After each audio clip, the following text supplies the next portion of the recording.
It is truly a super election year, or should we say, a chaotic election year. After we already reported last month on the TFAU duel between the two presidential candidates Trump and Biden, Joe Biden has now withdrawn his candidacy. His successor will be his Vice President Kamala Harris, who is now entering the race for the Democrats.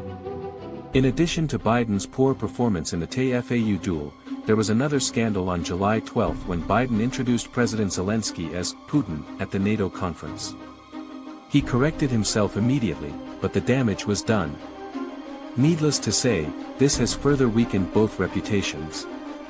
This even went so far that prominent supporters withheld their campaign donations. And when it comes to money, the mills grind faster, as the saying goes. Already on July 21, the pressure was too great. Biden resigned and nominated Kamala Harris as his successor. Although this still has to be confirmed, it is likely to be a mere formality, also because there is a lack of other candidates. However, Harris is not without controversy in the USA. Some even say that the change comes too late and plays into Trump's hands. He was already rumbling with legal consequences. After all, his campaign team had prepared for Biden. So it remains exciting in the fight for the highest office in the world. After all, after both's resignation and Harris's nomination, the money flowed again. Great Britain has also voted and decided. Rishi Sunak's successor will be Keir Starmer.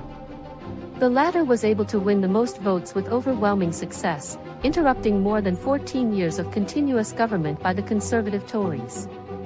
This was preceded by great dissatisfaction and loss of votes in the Tory party under Rishi Sunak.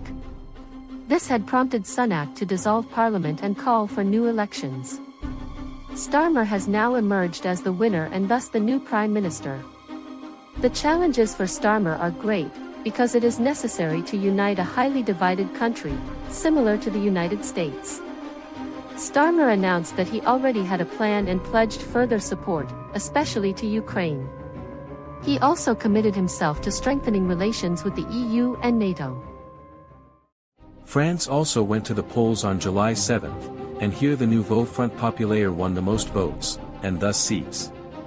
President Emmanuel Macron subsequently described the dissolution of parliament as a mistake, as it had not brought calm, but only more chaos.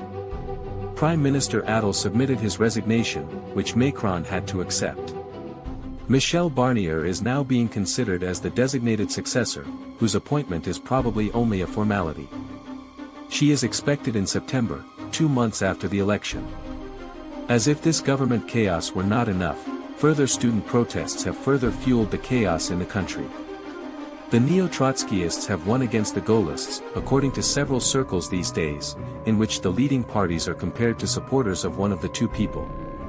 Although one could speak of the Trotskys as revolutionaries who persuaded Macron to hold new elections, the comparison is likely to be somewhat lame, especially since the Gaullists are likely to stand for a love of freedom.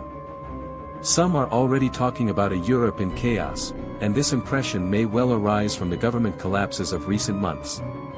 Even Donald Trump and Elon Musk follow this narrative. As is so often the case, however, this is hopelessly exaggerated, and should not deter anyone from vacationing in Europe. On July 13, 20-year-old Thomas Matthew Crooks tried to shoot Donald Trump. Trump visited an event in his election campaign near Butler, Pennsylvania, when it happened. Only a few minutes before, Trump started talking, then there were shots. Trump was only glanced by the shot on his ear. The culprit itself was nearly instantly killed by Secret Service snipers. Sadly, there also was a death toll of one person among the visitors. The reasons behind this seemed to be political and was swiftly sentenced by most parties. Pictures of an injured Trump raising his fist and call, "Fight," soon went around the world. Trump himself continued his campaign shortly afterwards.